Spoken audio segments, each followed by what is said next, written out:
সময়টা তো বড্ড খারাপ, আপনি তো ভাই সব জানেন। বুঝে শুনে কথা বলে ওয়াজের রীতি টানেন। উস্কানি ফুস্কানি মূলক বলবেন না কোনো কথা, এই মঞ্চে রাজনীতি ভাই করবেন না অযথা। আমরাও ভাই কুরআন জানি, মানি মোটামুটি, ঝামেলাতে থাকি মাঝে মাঝে নিয়ে ভোটাভুটি। মক্তবেতে শিখেছিলাম আলিফ বা তা সা, কোরআন হাদিস মোটেও জানি না এমন কিন্তু না। ফুসকানি মূলক বলবেন না কোনো কথা, এই মঞ্চে রাজনীতি ভাই করবেন না অযথা। আমরাও ভাই কুরআন জানি, মানি মোটামুটি, ঝামেলাতে থাকি মাঝে মাঝে নিয়ে ভোটাভুটি। মক্তবেতে শিখেছিলাম আলিফ বা তা সা, কোরআন হাদিস মোটেও জানি না এমন কিন্তু না। তাই রাজনীতি চলবে না, ও হুজুর রাজনীতি চলবে না, তাই রাজনীতি চলবে না, ও ভাই রাজনীতি চলবে। এবার কি বলতো হুজুর, এই মাহফিল কিন্তু এবার ৪র্থ বার্ষিকী, তাতে কি এর আগে ৩ বার হয়েছে, ঢাকা থেকে হুজুর এনেছিলাম, তো কি হয়েছে? সেই হুজুরি ওয়াজ করিল কত মধুর সুর, কবরেতে গেলে পাবো ৭০,০০০ হুর। এমন ওয়াজ আছে না নাই? অমুক হুজুর ওয়াজ করে কত মধুর সুর, কবরেতে গেলে পাবো ৭০,০০০ হুর। অনেকে দোয়া আছে পড়লে কোটিতে সওয়াব, সারা জীবন পাপ করিলেও পেয়ে যাব মাফ। বাপ দাদার নাজাত দিতে করেছি ৪০, আমার বেলায় 4টা গরু গোয়াল ঘরে পোষা। আমিও ভাই কিছুটা জানি, মানি না তা না, ছোটবেলায় শিখেছিলাম আলিফ বা তা সা। তাই রাজনীতি চলবে না, ও হুজুর রাজনীতি চলবে না, তাই রাজনীতি চলবে না, ও ভাই রাজনীতি চলবে। এরপরে কি বলে? হুজুর আপনি মনে করছেন আমি মানি না? মানি। আমি বললাম কি মানেন? বলছে হুজুর গো, মিলাদ করি কি আমি করি, যাই বাবার মাজারে, হয়তো একটু বিড়ি টানি পথের হাটের বাজারে। আছে না নাই? মিলাদ করি কি আমি করি, যাই বাবার মাজারে, হয়তো একটু বিড়ি টানি ফুলতলার বাজারে। ফজর নামাজ হয় না পড়া, থাকি তখন নিদে, আল্লাহর কসম হয় না কাজা, নামাজটা 2 ঈদে। আছে না নাই? 2টা ঈদে ঢাকাতে আসে আর নামাজ আদায় করে। ইমাম সাহেব বাড়তি 6 তাকবীর দেয়, উনি 6টা রুকু মেরে বসে থাকে।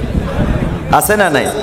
মিলাদ করি কি আমি করি, যাই বাবার মাজারে, হয়তো একটু বিড়ি টানি ফুলতলার বাজারে। ফজর নামাজ হয় না পড়া, থাকি তখন নিদে, আল্লাহর কসম হয় না কাজা, নামাজটা 2 ঈদে। নিয়মিত চেষ্টা করি পড়তে জুম্মা নামাজ, সেদিন শুধু হয় না পড়া, যেদিন থাকে কাজ। 3টা জুম্মা করলে কাজা মুসলিম থাকে না, এই হাদিসটা ভালো করে আমার আছে জানা। তাই রাজনীতি চলবে না, ও হুজুর রাজনীতি চলবে না, তাই রাজনীতি চলবে না, ও ভাই রাজনীতি চলবে। এবার বলে কি? হুজুর এই যে কোরআন এ পড়েছি, আমি পড়েছি, আমার স্ত্রী পড়েছে, আমার সন্তান পড়েছে, শ্বশুর শাশুড়ি সবাই পড়েছে। আমি বললাম তাতে কি হয়েছে? কয় কিন্তু কোরআনে জিহাদ মিহাদ কোথায় আছে দেখিনি কোনখানে, দরগা পীরের মাজার আমার অনেক বেশি টানে গো বাবা, অনেক বেশি টানে। আছে না নাই?